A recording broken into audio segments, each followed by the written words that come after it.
Welcome back to the channel once again. It is the LB podcast, and today we are here to have a chat about the World Cup quarterfinal games. We'll look at some of the key incidents, the result of the games, and also we'll take a look at the preview of the semi-final games that will be coming on Tuesday and Wednesday, and also give our predictions as to who we think is going to get to the final and who will be the eventual winner of the 2026 FIFA World Cup. So let's get into it, Stana. We saw the game between England and Norway. It was a game full of many incidents, goalkeeping errors. We saw that. We saw balls hitting the overhead cameras, resulting in a goal after that. Strikers not passing the ball to their partner when the opportunity came. And one player, Jude Bellingham, taking the game by the scruff of the neck. What is your reaction to this particular game? What was your overall reaction to the game before we come to some of the key incidents that happened? Yeah, I thought it was a good game. I really enjoyed it. I did feel England will come out on top, and frankly, in the quarterfinal stages, we haven't really seen any surprise. I think most people would have thought France would qualify, Spain would qualify, England would slightly edge it, and then the other team is Argentina would qualify ahead of Switzerland. But particularly on the England game, yeah, I felt it will be a tight game as usual. England normally don't win comfortably. They never go into tournaments and win comfortably. It always becomes a bit of a back and forth, but under Gareth Southgate and now under Thomas Tuchel, they do know how to get over the line when it comes to knockout football. It's just the final that they can't really get their hands on the trophy, but good game overall. The England boss after the game said in his post-match interview that they were lucky to go through. They didn't play well, and he was expecting more. Jude Bellingham, when he was interviewed, was asked what he thought about what the coach said, and he said something to the effect that the coach basically doesn't know what he's saying in short. What did you make of the performance of the English national team? And do you think it is Norway who made it difficult for them, or they just didn't have a good game, even though they won it? That is very important as well to note that they won even when they weren't playing well. Um, I kind of agree with both of them in a sense because Thomas Tuchel was talking about, you see, as a manager, you don't have to be results based oriented. You have to look at the whole game, what happened, the key incidents in the game, and that is the way you analyze it. But um, Jude Bellingham also saying what he said, I don't think he should have said it, even though there may be a bit of truth to it. Because let's just be frank with ourselves. If you tell your manager he's not on a pitch, so he doesn't know what it means to, then you do. Then why is he in the dugout? Then you should just go out and play without any manager in the dugout. So I don't think you should have gone the extreme and go the other way completely against what the manager has said. Could have just gave a diplomatic answer to that, like Harry Kane did. I thought Harry Kane answered that pretty well. So yeah, I don't know. They've won, so when you win and there's still a disagree, it's very easy to iron things out. So I'm sure they'll be fine. They'll be fine. But eventually, I feel England. I don't want to say they should have or they should have won it easily because Norway has shown they are a good team as well. So your question as to if it was Norway who were better or England didn't really pull their weight. I just feel there isn't much difference between the two sides as a team. Individually, England have better players across the pitch, but as a team, I don't think England are by too far away from where the Norwegians are. And I think if England played against Brazil, we might probably have seen a different outcome. So I feel in part, the opposition in Norway gave England a very good test. But again, England from the course of the start of the tournament, haven't really played scintillating football. I think the best football they've played was in the second half against Croatia in the group stages. I think that is probably the best football. And maybe in moments in the Mexican game where they were free flowing because the Mexicans were coming at them, so they had bit more space to go at the other end and score a bit more goals. And I always felt whenever England faced a team that trusted their ability to go the other way, it actually helped England because they had more space in behind. They have road runners in their team. So they really benefit from having a lot more space. And so whenever Harry Kane drops, you see Jude Bellingham filling those spaces, arriving late in the box and finishing things off. So I think that is just how I see it. Yeah. The thing is, who has played well in this World Cup? Of the 4 teams that are in the semi-final right now, who has really played well? Maybe apart from France. I would say none of the teams has actually played scintillating football. So one thing that we also need to understand when it comes to this World Cup is that you don't need to play well to win. In fact, in the last few years, we've seen that when it comes to both the Champions League, even the Premier League, it is not necessarily the teams that play the best football who win at the end of the day. It all has to do with efficiency. Who can be efficient? Efficiency means, one, when you are playing well, you score when you are playing well. And when you are not playing well, you don't concede and still find a way to get the goal. So that is efficiency. You don't have to be controlling the game and dominating possession all the time. And I think that is something that teams have realized. Especially, we'll come to Argentina. Argentina is the master of that sort of efficiency that I'm talking about. They know it. Every single player on the field know they don't have to play scintillating football. They just need to win the game. At the end of the day, they just need to win the game. And that is what they've been doing throughout, I think, since 2019. That is why they've only lost one game, competitive game, since 2019. So sometimes coaches may come up with all these conversations about not playing well, but the main thing is that you have to be efficient. You have to be efficient. So let's look at the goalkeeping error that led to England's goal. What happened there? What do you think was going through the mind of the goalkeeper when that mistake happened? I don't think even a lot of people realized it was a mistake at the time. Jordan Pickford felt the goal or the shot was going way wide. And so he tried catching it. Then later on, he hesitated and pulled his hand back.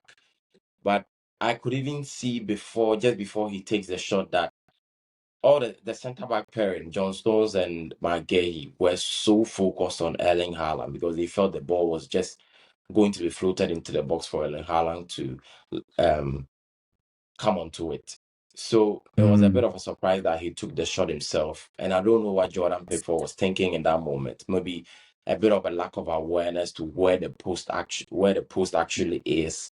And so he should have got a hand on it and parried it over the bar, but it went to the back of the net for 1-0. And that is where the game really came to life. And I think Norway were on top. And if they went up by 2-0 before Jude Bellingham scored, I think we would have had a very different conversation. What about the goalkeeping error by the Norwegian goalkeeper? He also made an error that led to a goal. Yeah. Yeah. I don't know what these goalkeepers are thinking. I don't know.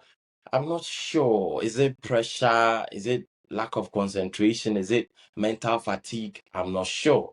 I'm not sure why he makes such a mistake, but England said, thank you very much. Thank you very much. And they pounced on it. So Jordan Pickford could have done again.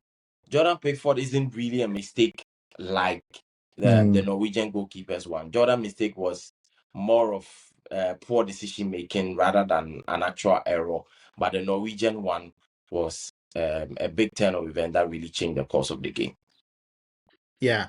What do you also make of the fact that the Norwegian coach, he took off Haaland getting to the dying embers of the game? Do you think he should have taken him off? Because I think he should have left him on. No matter how tired he was, we could all see he was tired.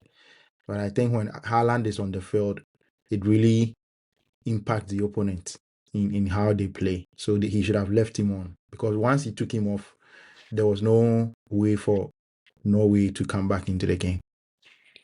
Yeah, it's not just Haaland. I think he made a few poor decisions. He played Solos on the right wing for a couple of games. Never were kept on playing him. He had Nusa on the bench. He had Oscar Bob, who aren't great wingers, but they were wingers at the end of the day. So play wingers if you need wingers. But so I felt that okay, he's playing Solot on the team sheet. Solot is on the right wing, but maybe as they are playing, Solot will drift inside, become a 4-4-2. But Solot was stuck on the wing. Solot can't. He isn't flexible. Is he mobile enough to play on the wings? But I kept on playing him there. Took Haaland off, which I felt shouldn't have been the case. Haaland should be on the pitch every second of every minute, because he is the one that can pop out at every second, at any second at all, and then just score a goal. Yeah, yeah, that's what I felt as well. I was very surprised to see Haaland go off. What did you think about the Solot opportunity where people think he should have passed the ball to Haaland? Do you think it was that easy for him to pass the ball out? Because I think John Stones did really well to close that space. So, and because Solot is a left-footed player, he couldn't shift the ball onto his right and shoot. He didn't trust his right foot very much. So he decided to come inside anyway. And that was where John Stones was. So it was always sort of a difficult situation. What do you think? This is where I have a problem with professional footballers. What do you mean you can't take it on your weaker foot? Bro, you train every Exactly. single day. Yes. You are a striker. You are supposed to be able to shoot, at least shoot with your weaker foot. And when we say Yeah. weaker foot, it shouldn't even be a weaker foot. You just have a predominant foot, and a foot that is not as dominant as It's your not favorite one. your preferred Not your foot. preferred. It shouldn't even be a weaker Yeah. foot, because you train every single day. You should be able to strike a football with your foot, your weaker foot per se. So I think he made it very obvious that he wanted to give the pass to Haaland. And the predictability of how he positioned his body was what also allowed. But of course, credit to John Stones. We've seen Van Dijk do this a couple of times as Liverpool fans, so we know how it is. So credit to John Stones, but still, Solos made it very predictable for John Stones to read that he just had one option in mind, that is giving the ball to Haaland. So it was later on that he felt, okay, the angle is tight. I can't really pass to him now. I'll try and go inside and shoot my left. And we all know how that turned out. Yeah, I think if you take Solot from that position and replace Solot with Dembele, for example, he's going to put John Stones in two minds, and that is going to force John Stones to move a little bit to the right to clear the space for the pass to Erling Haaland. So that is very true. The point you make about having both foots working when it comes to shooting. For me, I think it is true what you said. For a professional player, even if you can't dribble with your weaker foot, the two things you should be able to do is pass the ball and shoot with that foot. Those two things, it is non-negotiable. You should be able to do that with your weaker foot. So I think that is a very valid point.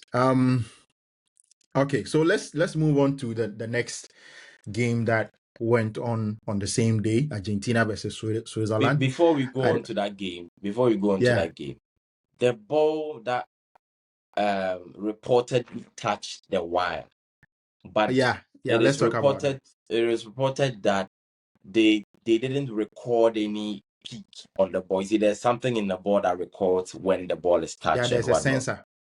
The sensor in They the said ball the sensor didn't didn't record anything, but clearly from the eye test, it did touch the wire. Should that goal have stood or not? Yeah, I think based on the fact that there is lack of clear evidence that the ball did touch. But there's clear evidence. We saw it. Everyone saw it. I think there is no clear evidence of the ball touching the cameras, but there's clear evidence that the trajectory of the ball changed. Yeah, of the that ball. one, there's no disputing that. So, but then what caused trajectory to change. We don't have any evidence as to what exactly caused it to change. The camera angles are not very clear. The ones that I've seen, I don't know if you've seen any camera angle that suggests that the ball actually did touch an object in the air. So for me, the goal should stand. In any case, until you hear the whistle, you should keep playing. So Norway had the opportunity to stop England from getting that goal, and they couldn't do that. So I don't have any problem with that goal standing. For To me, be the goal honest, shouldn't have stood. I've seen actually a closer angle where you see the ball actually touch something. It touched the wire. Closer yeah, angle where you see the ball touch the wire and then it drops. Where it doesn't, mm, if it doesn't touch the wire, there would have been a contest between Anderson and one of the Norwegian players. But because it touches it, it falls just straight in front of Anderson, and he carries it up the pitch, and that is how they scored the goal. But these are, it's a bit difficult for the referee as well. These aren't things you see every day, so it's very difficult to take a decision in the moment. So yeah, I kind of understand why the goal couldn't be yeah. ruled And out. without conclusive evidence, the referee, the VAR can step in because the referee Yeah. didn't see it, right? And if the referee didn't see something, the VAR should be able to produce undeniable evidence that what the referee saw wasn't actually what happened, and they couldn't do that. So for me, I think it's unfortunate, but we have to accept it and move on. Okay, so let's look at the Argentina versus Switzerland game. The game went on a bit too longer than I expected. Argentina got the goal very early on in the first half, and you thought it was going to be a walk in the park for Argentina, but that wasn't to be. As usual, Argentina sort of took their foot off the pedal.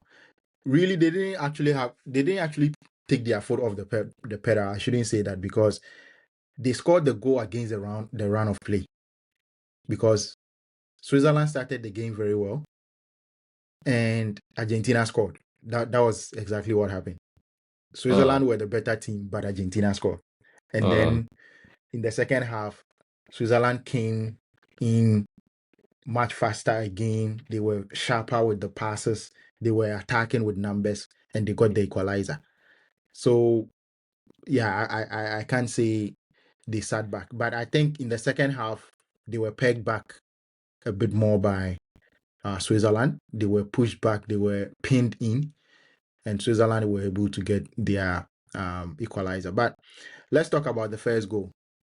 It was a corner that was taken by Messi, and it was no other person who got his head on the ball than Alexis McAllister, probably one of the shortest players on the field. And after the goal was scored, you could see the Argentina coach Lionel Scaloni and the other coaches on the bench going to Walter Samuel and sort of giving him some props for something that I think they had worked on in training. What did you make of that first goal for Argentina? Yeah, good header by McAllister. Reminded me of his goal against Everton. The last time we played at the Goodison Park, I think he scored a very good goal in that game. Don't know if you remember. It's sort of a similar goal as well. Shortest play on the pitch. But yeah, Lionel Messi, another assist. I think this is 10th or 11th assist. They didn't have the best of games, but he still made Yeah, sure he gave a contribution in the game. So yeah, very good header by McAllister. yeah. So the second half, Argentina didn't start very well. They were pinned back, and Switzerland got their goal through what was this player's name? I've forgotten his name. The Nottingham Forest guy, I think. Ndoye got that goal, and it was a beautiful goal through the legs of the goalkeeper, Emi Martinez, and that was when the equalizer came. But we'll talk.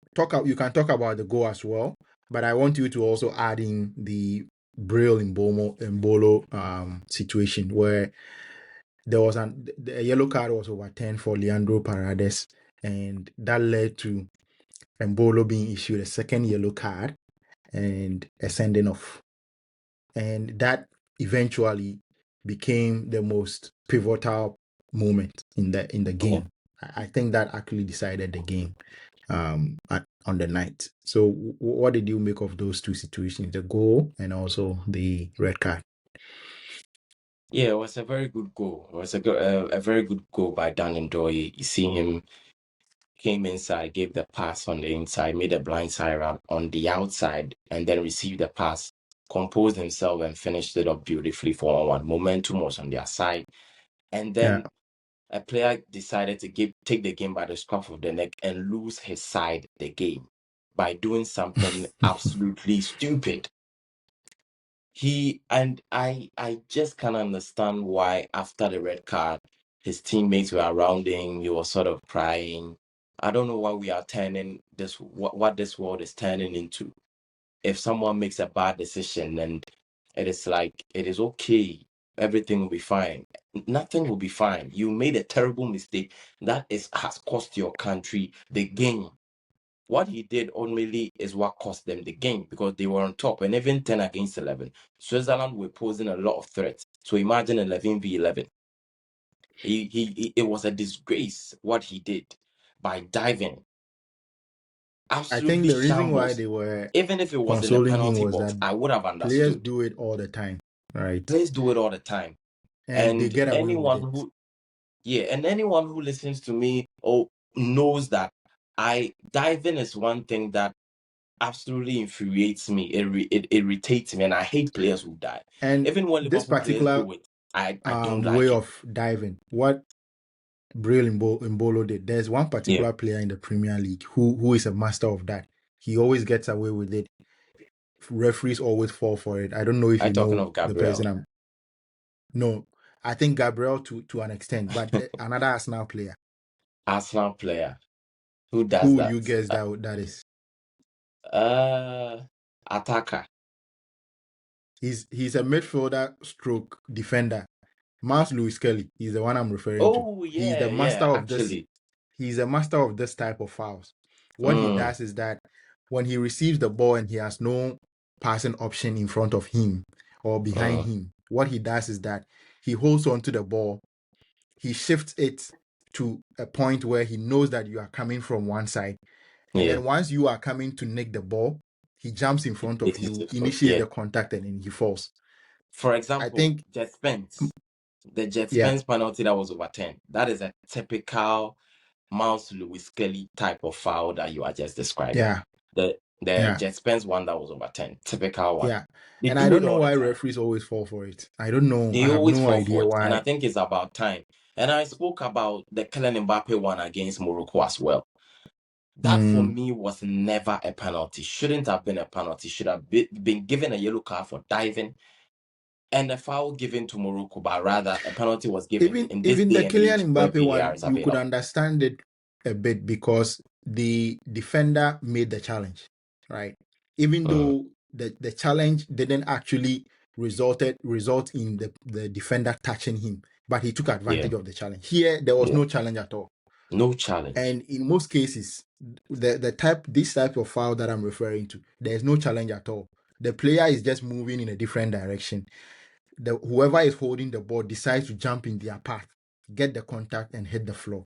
And I don't know why referees always give that. I don't know why. It shouldn't be given anywhere, but it happens. But I think in this particular case, the right decision was made. I was very, very happy that Oh yeah, Mbolo got the yellow card and it was I eventually was so sent off. happy he got sent off, and they got eliminated as well.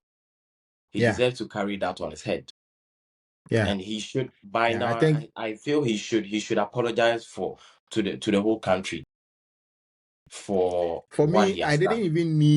I didn't even need a replay to see more than I would say I needed the replay to see what exactly happened. But immediately I saw one replay, I knew this was a dive. It shouldn't have been a foul. It shouldn't have been a yellow card for Leandro Paredes because when you look at the replay, the guy is already grimacing. His face looks like he's been killed even before he gets contact with Paredes.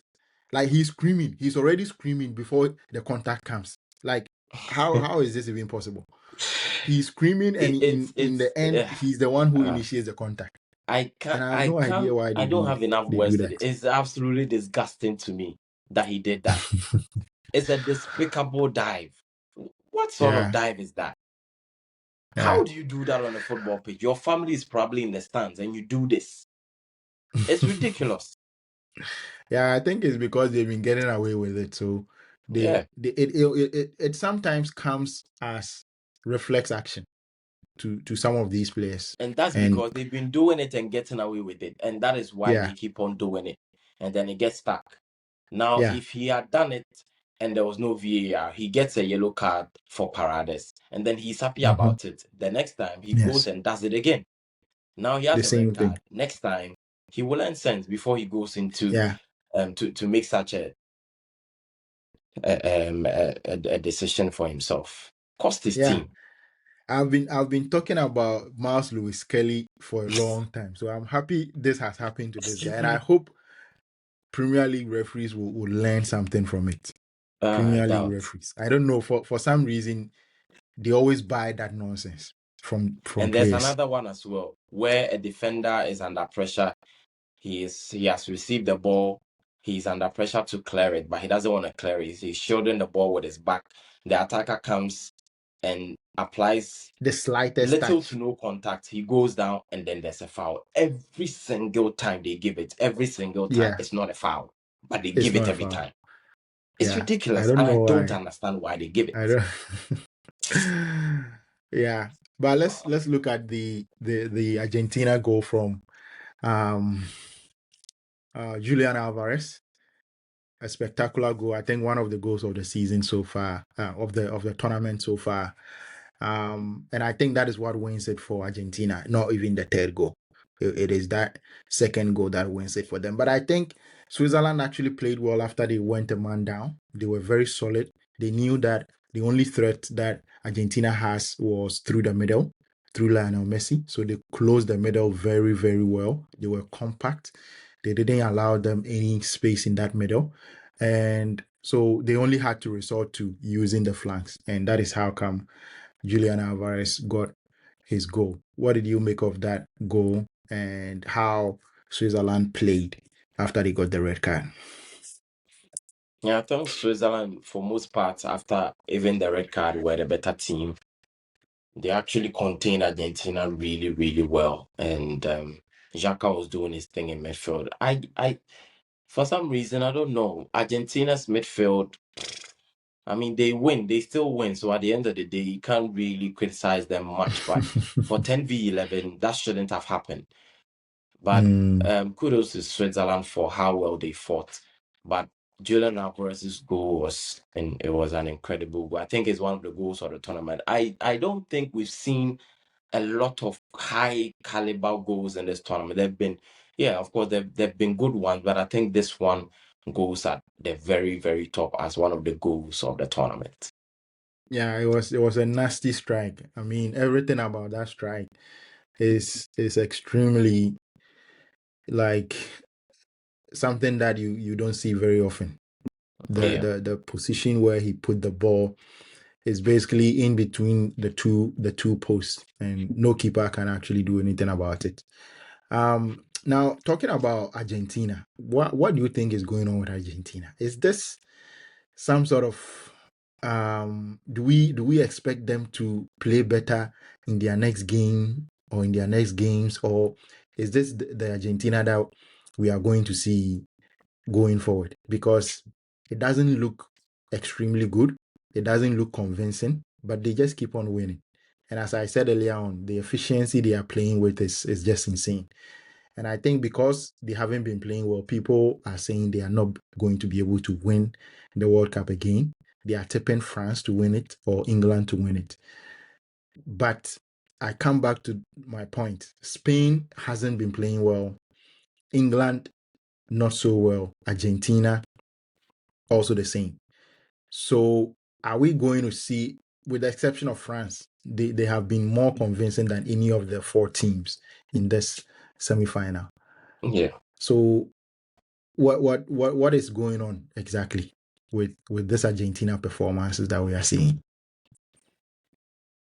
I think it's the quality is not really of a high caliber. We need to remember that this was a well drilled team 4 years ago that won the tournament. And I always felt that Argentina were the better team in the whole of the tournament.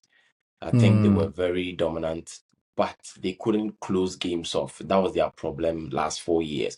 They went 2-0 mhm, up against Australia. Australia pulled one back. And at the end of the game, it almost came back to 2-2.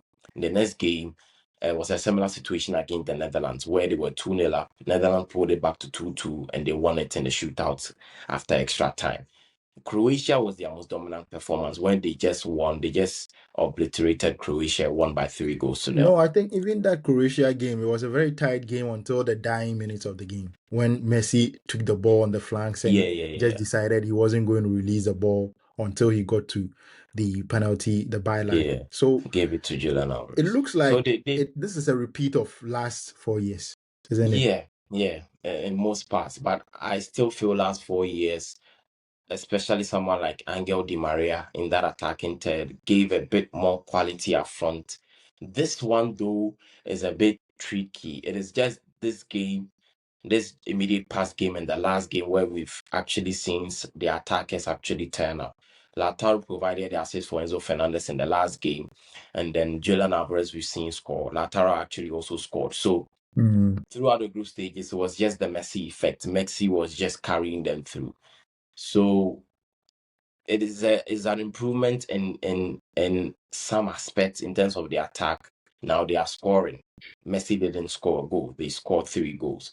So it's just about the game and how they are not able to, I mean, have control of games for majority of the game like France have. But none of the teams have also really had that, like, except France. And mm, so you say, you on face value, you say, all right, they're in the semi-final. Not a lot of the teams aren't playing well either. And most of them even went to extra time themselves. yeah. So Argentina are still in there with a shout. But I think this team actually does remind me a little bit of the 2014 one that got to the final. The Mm, way they were very reliant on Messi pulling them out of stuff like Messi did against Cape Verde.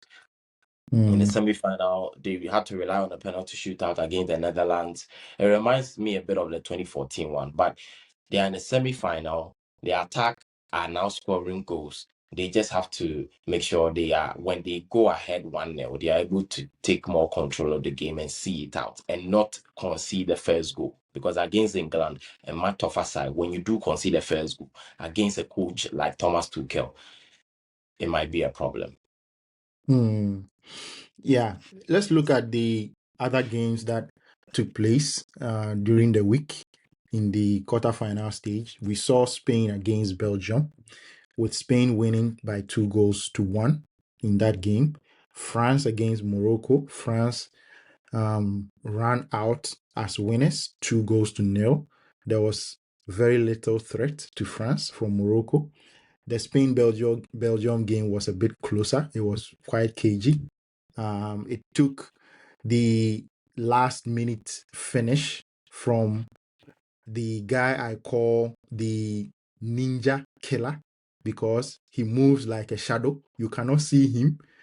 The moment you realize the boys are already at the back of the net in the shape of Mikel Merino.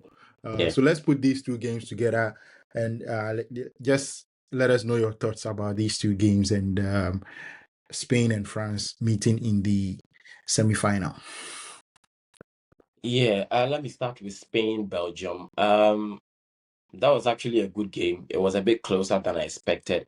I felt Belgium had point above their weight considering how they performed in the group stages. And I felt how they were able to come back against, I think it was Senegal in the round 32 was what actually propelled them to win their next game. So they built on that momentum. And what happened in the USA game before that game, the Balogun situation, actually gave them a Mm, lot of motivation to come out and play their best football. And they actually performed really well in that game. But I felt facing Spain was a bit far-fetched for them. Although Spain haven't played scintillating football, they are playing in second gear. They are still better than everyone that they played. So, and they hadn't conceded a single goal up until that point. Now, it reminded me of the 2010 squad. As much as we always mention the 2010 team, they won the Euros, they won the World Cup, they won the Euros again in 2012.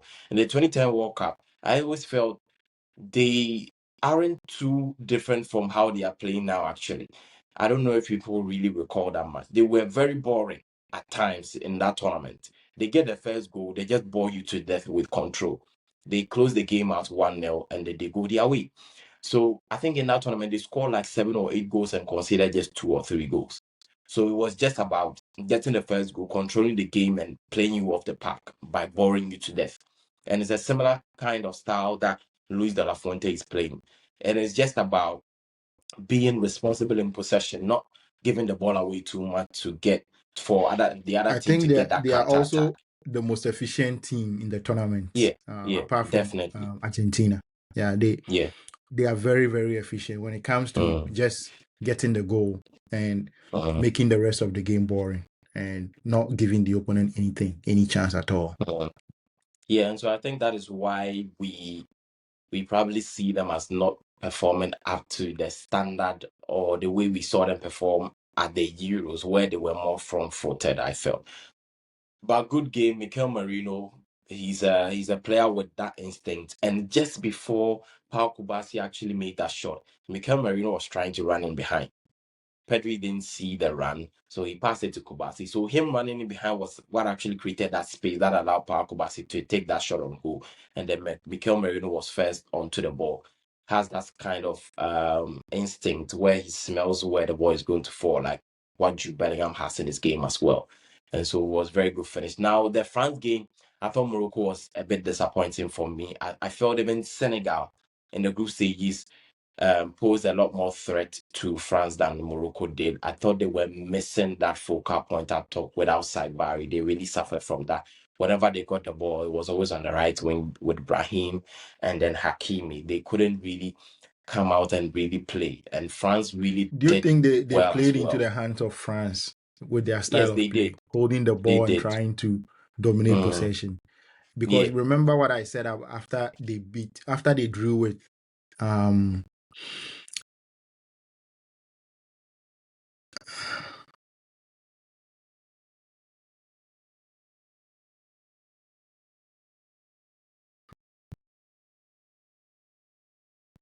can you hear me? You got a call.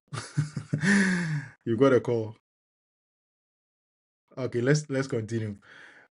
What I was saying was that after they drew with Morocco, you remember I told you that they hold the ball too much. There are instances where they can play the ball forward, they can move the ball quicker. They hesitate. They just want to play sideways passes and back passes. So I think that is going to come back to bite them later on. I think that is what happened between when they faced France, because the ball was just in their half. They were just passing the ball in their half. No penetration, no nothing, no threat. France wins the ball back, or they wait for them to make an error and then they pounce on it. Yeah. It was a bit disappointing. It was a bit disappointing. They should have, I think they should have got to the way that they played in the last World Cup, the way they played against Portugal in the last World Cup. Just give them the ball. Don't be arrogant. Give them the ball. They are the better team. Let them play. Then you try and stay in the game as long as possible and try to nick one. But maybe they were a bit, I don't know if I should say arrogant, but being arrogant is good in parts, but I thought that was a poor game plan from the manager. Talking about giving them the opponent the ball and allowing them to attack you for a bit, I think that there are 3 teams in this semi-final right now who play like that. England play like that. They give you the ball for a bit. After they play Ghana and realize that pinning opponents back is the difficult way of doing it, sometimes you need to hit the opponent on the break. They gave the ball to most of their opponents after they face Ghana. Argentina does that a lot. They give you the ball. They ask you, okay, come and see if you can break us down. France also do that a lot. So apart from Spain, all the 4 teams in this semi-final, they are teams that are comfortable without the ball. They can give you the ball, and they know that if you make an error, they can hit you on the break. They are very, very good on the break. So I think that is something that we also need to note in this tournament. It's not all about possession and dominating the ball. It is about being efficient, as we've talked about earlier. So let's look at the semi-final. So the semi-final is going to be between France and Spain, and also England versus Argentina on Wednesday, July 15th. France versus Spain is on July 14th, Tuesday. And so what is your prediction, first of all, for these two games? Who is going to be in the final for you? Hmm. Argentina versus England. I'm predicting England to get to the final. Okay. Because I think And England to play against really who? to play against on the other side, Spain versus France. That's a difficult one. I would go France. I think France will get to the final. France. Yes. Okay, I my think prediction is the total opposite of yours. So my prediction is that Spain is going to eliminate France.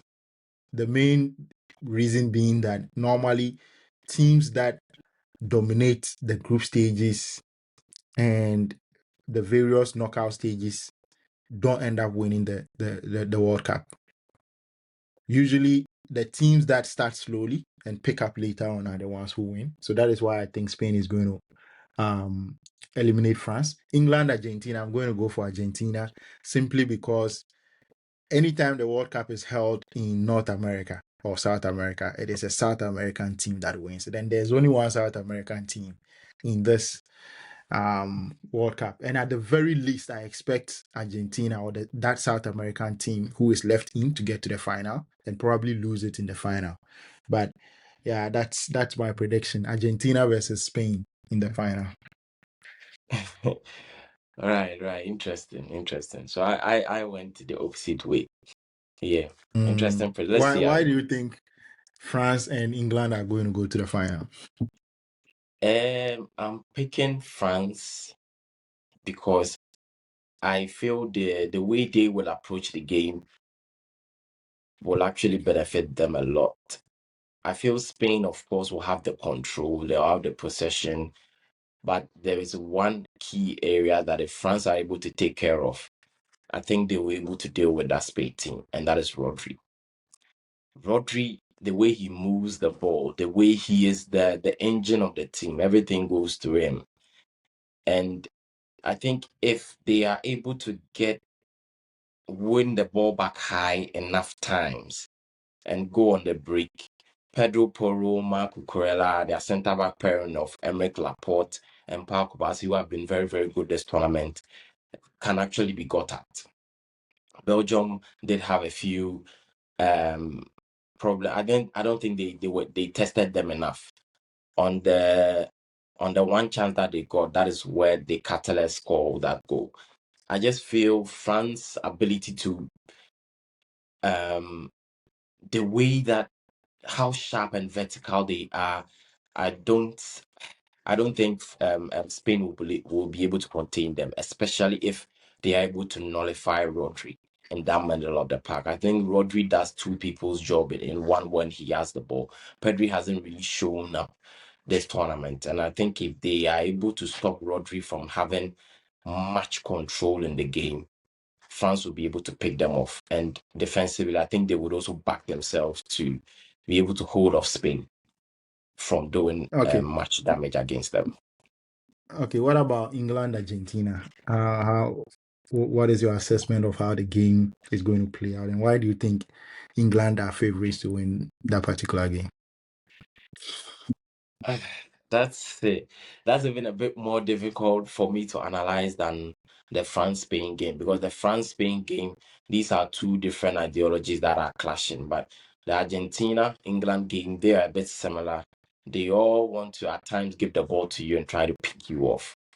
But I think the difference for me is that Thomas Tuchel really thrives when he's facing sides that are as good as him. He always has that sort of a clear-cut plan that when players follow, he always has a way of getting results in those type of games. Now, Lionel Scaloni, of course, on the international stage, you can't compare Thomas Tuchel to him. I just feel Argentina have been getting away with it for a long time now, and I think this might be the last of it.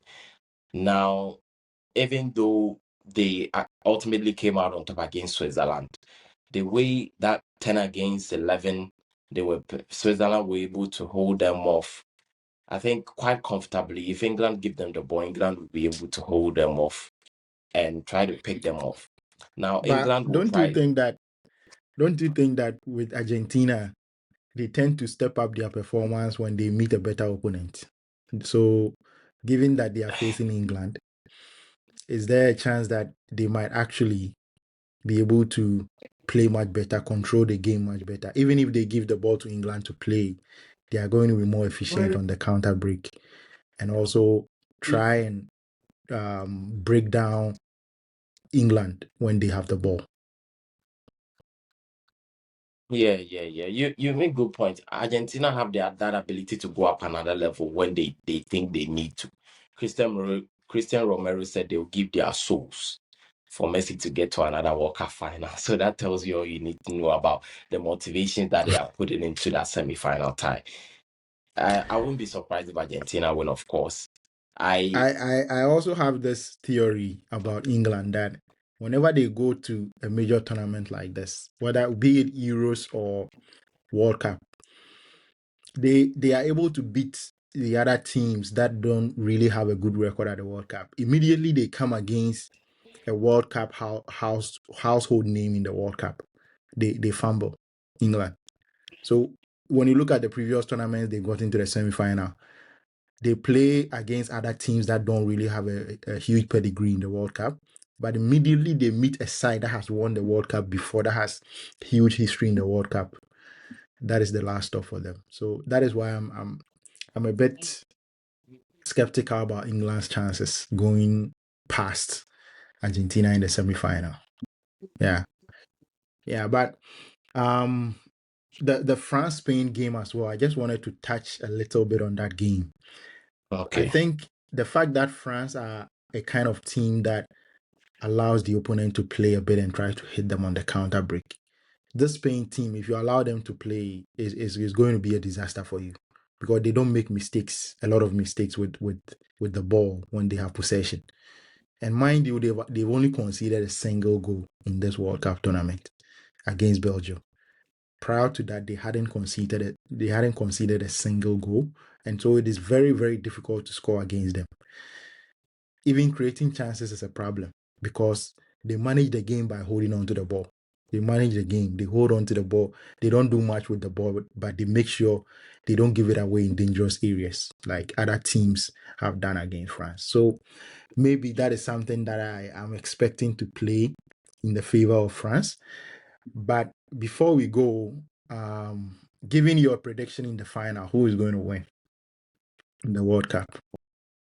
France. I think France will win it. So you said it's going to be France versus England and France to win the World Cup. Okay, so I said it was going to be Spain, Argentina, and I think Argentina is going to do a double. They are going to do a two-peat in this World Cup. So we'll see. Any last words before we go? My last words are the Argentina England one. Maybe it comes from a bit of a bias of mine. I don't want Argentina to win the World Cup again. Why? Why I don't don't you have want anything Argentina to against win? Argentina or Messi. I'm not a Messi hater. Everyone who follows me on X knows how much I speak about Messi. I just don't want one guy to be winning everything all the time. I don't want Argentina to win again. Maybe that also fed into why I said England, but maybe you've actually convinced me on the England Argentina one. So that would be my final words. But I'm rooting for England to eliminate Mm, Argentina. yeah, Just for the yeah, reason that I don't yeah. want Argentina to win it again. Maybe if Argentina wins it, this will be the last time we see Messi at the World Cup. So maybe it will be good for him to win so that he can Nah, just, he should just win the top scorer and the best player yeah. and just go. That is fine.